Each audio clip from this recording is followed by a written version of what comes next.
This is a large, very large yeah, it is. latex weather balloon.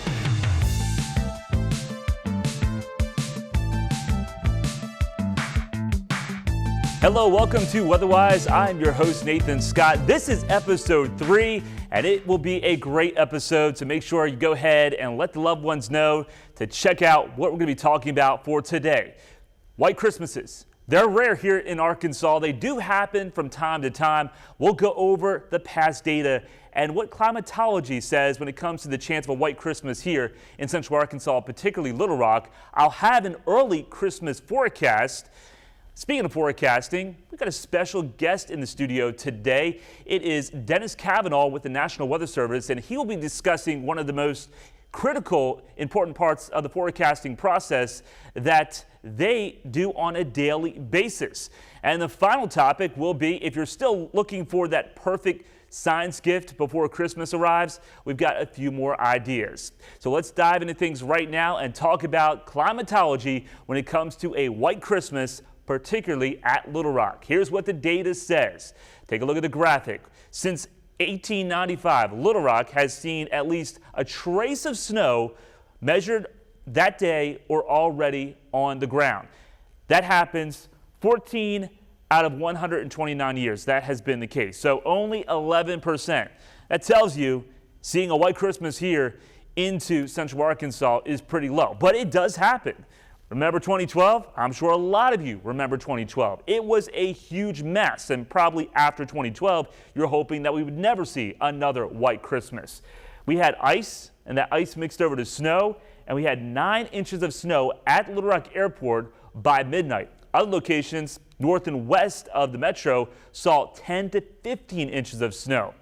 Other dates when we did have a white Christmas: 2009, but there's previous light snow event on Christmas Eve. That snow stuck around. 2004 and also 2000. But we can also go back to other dates like 1990. 2.4 inches of snow and sleet fell between December 22nd and December 23rd. That was still on the ground for Christmas Day. 1983, got 1975, 1963, and 1962. So back-to-back years during that time frame. And 1926, we had 1.7 inches of sleet at Little Rock and then 2.5 inches of snow.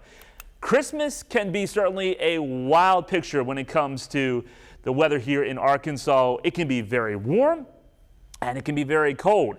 And here's a breakdown of all the highs since 1879, 145 years. The warmest Christmas Day high, that was just a few years ago, 78 degrees.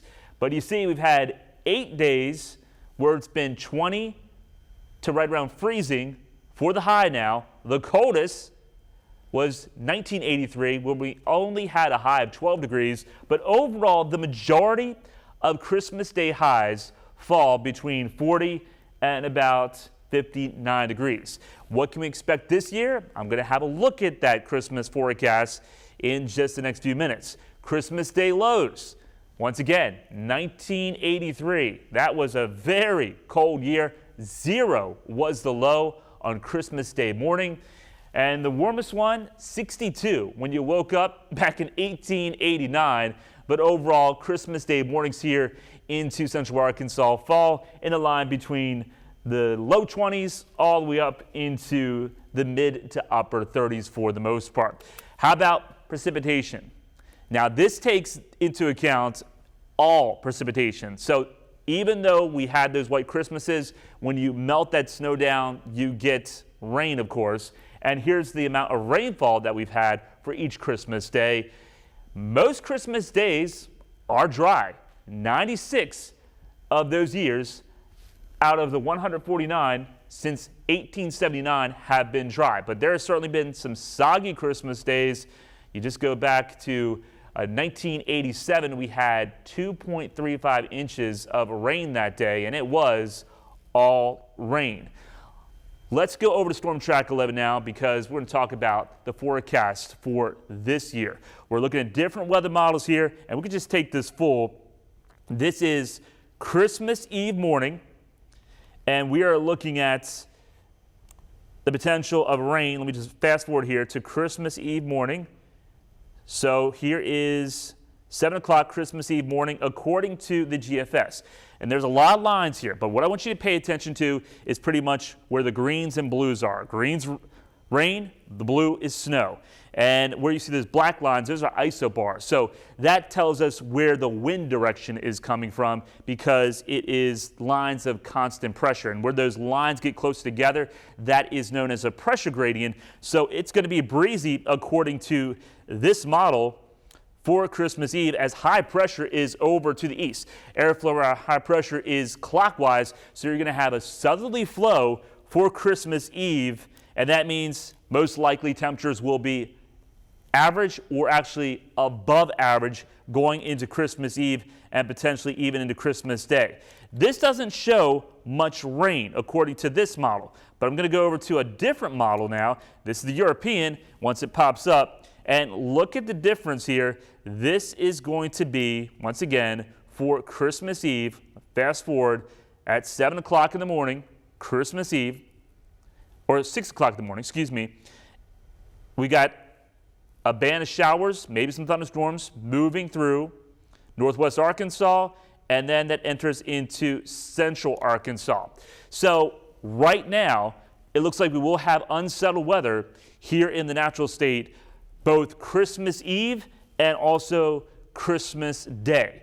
Let's go back over to Max now, to the graphics, and this is our early outlook. This was recorded on Monday, December 16th. So things could change, but there you see, I'm going to go with a 30% chance of rain that it may happen on Christmas Eve or Christmas Day or both days. The system that we're watching is still well out into China right now. So it's got some time to make its way all across the globe before it reaches us here in Arkansas. Therefore, things could change significantly in terms of this precipitation chance, and will likely change. Right now, temperatures will go in the 50s, but I think temperatures could also be possibly even into the 60s.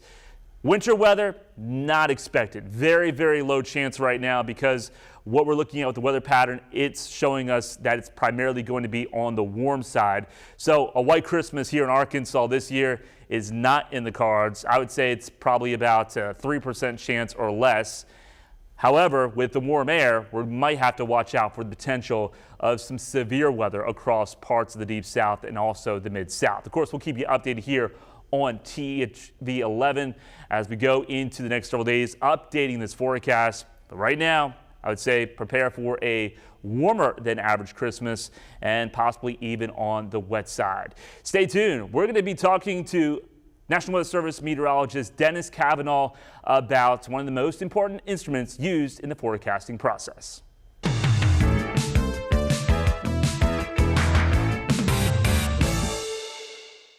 Welcome back to WeatherWise. Last episode, we talked about weather models and what kind of data goes into a weather model at initialization. It surface observations, but we also want to know what's happening above us, upstairs, way up into the atmosphere. So how do we get that data? We launch weather balloons all across the globe. 800 weather balloons are launched each day. And that job here in the United States is usually done by the National Weather Service. Right now joining me is Dennis Cavanaugh with the National Weather Service. How you doing, Dennis? Good, Nathan. How are you? Well, thanks for being here. I'm doing great, and we're going to talk everything about weather balloons, and you brought one with us. Certainly did, yeah. So what is this, first of all, made of, and how does this go into the atmosphere every single day? It's twice a day, right? Twice a day, yes, sir. So this is a large, very large yeah, it is. latex weather balloon. It's designed to hold about a kilogram of gas. So we attach this, the nozzle here feeds hydrogen gas into this thing, and it'll expand. It'll become a little bit bigger than me or you. Okay. So it gets to be about 6 feet in diameter as a balloon. Again, completely filled with hydrogen gas. It's the lightest, cheapest gas we can use to go up in the atmosphere. And what it's going to carry up is an instrument like this, which is not quite a kilogram, or about 2.2 pounds. It's a little bit lighter than that, but what this balloon is going to do is we're going to tie the balloon to a parachute and then we're going to tie the parachute. At the end of the parachute goes the weather instrument. And this balloon will carry the weather instrument up from the ground all the way up to about 22 miles or 100,000 feet. Up in the atmosphere, and this thing is recording weather data. Same thing you would get at your home weather station, but as you mentioned, weather doesn't happen on the ground, but that's where it's the easiest to put weather stations, right? You put a stick, you put a weather station on it, and we can measure the weather on the ground, but the weather is happening thousands of feet above our head. So what this does is the balloon carries this weather instrument measuring temperature, humidity, all the way up through the atmosphere, and this has a GPS device in it, so as the winds blow the weather balloon, we can also track the wind speed and use some mathematics to calculate the pressure as this thing moves up through the atmosphere to get an idea of how the temperature, humidity, and pressure is changing from the ground all the way up to about 100,000 feet above our heads. Now, just thinking about that, 100,000 feet, because the airplane goes up 35,000 feet. That's right. Your highest storm cloud tops are what, 65,000 feet? In the summertime, yeah. So we're going way above that. Is that like into the stratosphere, or? It is, yeah. So this goes all the way up into the stratosphere, and basically whatever this balloon, as it goes up and encounters less air pressure, the pressure in this balloon doesn't change. So that means the air inside the balloon keeps expanding. So as there's less air pushing down on the balloon keeps getting bigger. And this balloon, the latex, I guess, will pop at about 100,000 feet when the pressure inside the balloon exceeds the pressure on the outside. And that's when this thing explodes, it just turns into a bunch of shreds. That's when the parachute carries the weather instrument gently back down to the ground, so it's not falling like a meteor back down to the earth. Don't want to dent somebody's car, vehicle, or house. Certainly don't. So how far does this drift away from the office? So yeah, it varies quite a bit. In the summertime in August, when the winds aloft are very, very light and weak, this can fall back in our own backyard. So sometimes it goes straight up and it comes right back down. This time of year in the winter, we typically have very strong winds aloft, what we call the jet stream. And that jet stream routinely has winds in excess of 100 miles an hour. So if we have a really strong storm system, we've had our weather balloons end up in Michigan before. Wow, really? Yeah. The average is going to be, far, usually weather systems move from west to east. So usually these things are going to end up far eastern Arkansas or maybe in western Tennessee on average. But yes, these can go a very long ways away if you have a very powerful storm system with really strong winds aloft. You're launching these twice a day. For local time here, standard time, it's right now this year, or this time of year, 6 o'clock in the morning and 6 o'clock in the evening. That's correct. You do this all the time, like every single day, no matter what the weather is, snow, ice, rain? Yeah, in just about any weather condition, we'll launch the weather balloon in because we need to capture whatever the atmosphere is doing right now, even if it's snowing, raining, super windy. We need to find out not just what's happening at the surface, but how that rain is being produced, what the winds are like aloft, what that humidity and temperature profile aloft is like. And sometimes this can help us determine things like freezing rain. So freezing rain, when it's really cold down here at the surface, well, it's somewhere aloft, might be thousands of feet up, it's above freezing. And our weather balloon, as it rises up, it can help us determine exactly where that above freezing layer is, how deep it is, how likely we are to maintain that freezing rain profile, or is it going to transition to sleet or snow eventually? That's what the weather balloon can really help us determine. The only time we won't launch the weather balloon is in thunderstorms. The balloon is filled with hydrogen gas. Lightning and hydrogen gas do not make a good combination. Right. The only thing like that to happen. This is an important tool, critical tool for meteorologists to get the forecast right because, like you said, it's not just winter weather, it's also severe weather. Absolutely. What the temperature profile looks like, I have the one that you launched today, if you look behind you here, and we got a lot of pretty lines. Right. The red line is the temperature profile. Yes. The green line is the dew point profile, or how much moisture there is in the atmosphere. Yep. And when you look at this, you see those two lines separated quite a bit in the lower part of the atmosphere. So that means we had a lot of dry air in place. Yep. But as you go up into the profile, 500 millibars, then the temperature and the dew point line get a little bit closer, that means we're reaching pretty close to 100% relative humidity, so therefore clouds. Absolutely. So that's just one example of what we're getting on a daily basis. Also, there's the winds. Yeah. And other information over here, this is a hodograph, which is really important when it comes to severe weather. It is, yeah. So, if you've lived in Arkansas long enough, you've probably heard the term supercell. And a supercell is a rotating thunderstorm. And so a thunderstorm rotation, the way it gets that rotation is from something in the atmosphere called wind shear. And so to measure wind shear directly, we need to know the winds not just down here at the surface, but what they're doing several thousand feet aloft. And that's something the weather balloon can measure directly that hardly anything else can. So the hodograph explicitly shows you how the wind speed and direction is changing with height in the atmosphere. Based on the shape of the hodograph, that tells us how wind shear is generating rotation in a horizontal tube. We know from science and research that when that horizontal tube is generated in the atmosphere, it's benign, it doesn't actually do anything. But when that horizontal tube gets ingested into a thunderstorm, it turns that horizontal rotation into a vertical rotation, and that's how thunderstorms acquire rotation. And when that rotation gets sucked up into a thunderstorm, and then some cold air comes down and wraps around that rotation and squeezes it, that's what we know scientifically provides the genesis for a tornado.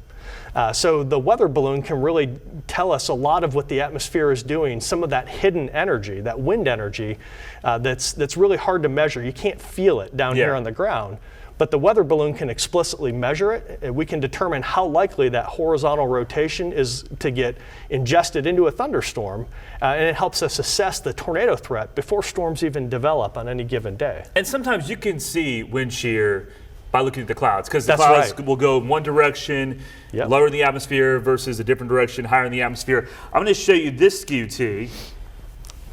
And if you are a meteorologist, what are you looking at with that? Yeah, so there's a lot going on here. The wind shear stands out quite a bit. So down here at the bottom of the sounding, you've got southerly winds, 10 knots. It would be a breezy day, but not exceptionally so. But as you go up just a couple thousand feet, and the winds are already shifting direction, and they've already increased in speed by a magnitude of about 5 times what they were on the ground. So as you start down here, southerly winds at the surface, as those winds veer and speed up aloft, you're starting to generate that horizontal rotation. And the hodograph, the neat thing about it here is as that hodograph curves, that sort of gives you, it's taking this really abstract mathematical concept and it shows you what's happening to the winds aloft, and it's creating that horizontal tube. It's generating that horizontal rotation. Basically, if you had a ball like a floaty ball in a pool and you spun the top of it, the ball starts rotating. That's essentially what's happening to the winds in the atmosphere. Is that ball, you're generating rotation by creating wind shear by starting the rotation at the top of the ball. That's what the atmosphere is doing. Those fast winds aloft, it's starting that rotation, generating that horizontal rotation, so that if a thunderstorm ingests this, it turns it into the vertical, and then we have a supercell thunderstorm. And of course, this sounding, not only does it show us the wind shear, but it shows us that potential for thunderstorms as well. With the temperature and the humidity being so high down here at the surface, we know that as air rises and basically your water vapor condenses into water drops, that releases some heat. And that heat release keeps the air warmer than what it would be if you didn't have the water vapor involved in it. And so what the sounding also shows us is that as that water vapor condenses and forms a cloud, the atmosphere is going to heat up, and that's going to cause air to rise all by itself. And so we can track the temperature of the air condensed into a cloud, what that rising air, what the temperature is going to be, and as long as it remains warmer than the environmental air around it, that air is going to continue to rise all by itself.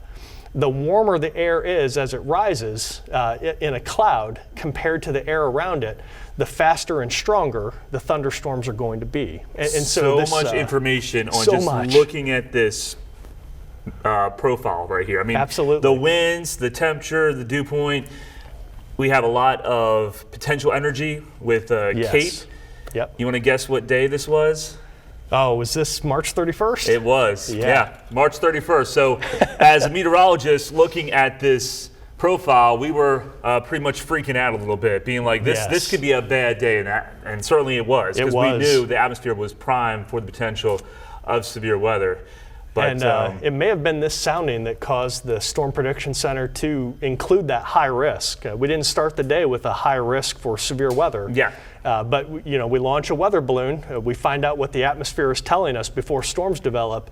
And once the Storm Prediction Center sees that, we can all come together and assess, hey, today looks really bad. It's time to get the word out. I mean, we were already talking about severe storms. Sure. But it's really time to start focusing on the potential for long, damaging, high-end tornadoes. And that's what we got on March 31st. Yeah, absolutely. And you bring to the point, you don't just launch weather balloons 6 a.m., 6 p.m., but if needed, if there's severe weather here or surrounding areas, you will launch special weather balloons. Absolutely. As those winds aloft, the stronger they are, that means the faster the weather conditions are changing up over our heads. So if we know things have changed in 6 hours, we don't want to wait 12 hours for that weather balloon. We're allowed to launch another weather balloon up in the middle there to find out, okay, we know things are changing. We have a guess as to how much they're changing and how fast they're changing, but this prevents us from having to guess. We don't have to average. This allows us to take a direct sample so that we can find out, we think things are getting pretty bad. Let's find out exactly how bad they are right now. And that helps us get things out like tornado watches before bad things happen, to give people an extra heads up to prepare their storm shelters, clear them out, and things of that nature. So this little device is so critical for forecasters and meteorologists. Yes. Because what you need to know is definitely what's happening above you and not just right at the surface. If somebody finds one of these in their yard or in their field, is there any way that they can return it back to you, or what's the success rate on getting those back? Yeah, well, this is our latest generation of weather balloon instrumentation. These are so small and so cheap nowadays. We don't include a package to mail them back. So if folks find them, I mean, if you really want to keep it, you can, just to say, hey, look, I've got a weather balloon. But if not, you're allowed to just throw it out. And that's what we encourage folks to do now with these really small instruments. We don't recycle them anymore. Mm-hmm. They're so cheaply made that you just throw them out and we use a new one. The previous generation of these weather instruments were about 3 times the size, and that it did include an envelope to where you could package them back, mail them to a reconditioning center in Kansas City, and then we would recycle them. But the reason we don't do that anymore is we only got about 10% of them ever sent back to us. And so the rate of return, we weren't getting very many recycled anyways, so we just decided it's better just to make them cheaper and disposable than to hope to recycle them. Yeah. All right, Dennis, we have learned so much. We definitely Weather 101 geeked out here today, but I really appreciate you coming to the station and talking everything about weather balloons. Fascinating topic. I'm sure we get more into it and more into SKUTs maybe in future episodes. We're definitely going to have you back for future episodes. We'll be back with more Weatherwise after this.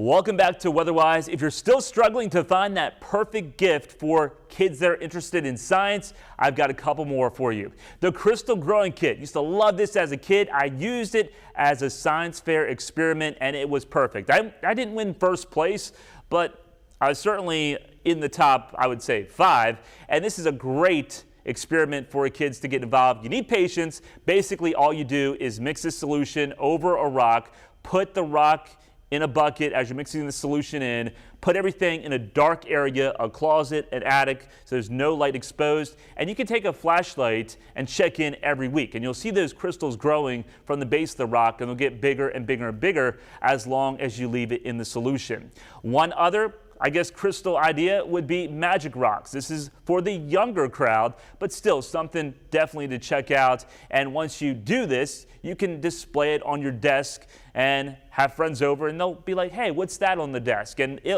almost looks like, I would say, stalactites making their way from the floor of the aquarium or the glass that you get. And just make sure you don't shake it or anything because the crystals are very delicate and it will break. Well, thank you for watching today's WeatherWise. I'm meteorologist Nathan Scott. If you have a topic that you want me to talk about or a weather question that you want me to answer, send it in my direction. Just go ahead and email me at thv11 or nscott@thv11.com. Also, you can contact me on my Facebook page. Just Google in the search engine, Nathan Scott, meteorologist, THV11, and I'm sure you can find it. That's all I've got here for today's WeatherWise. Merry Christmas and Happy New Year, and I will see you once again in 2025.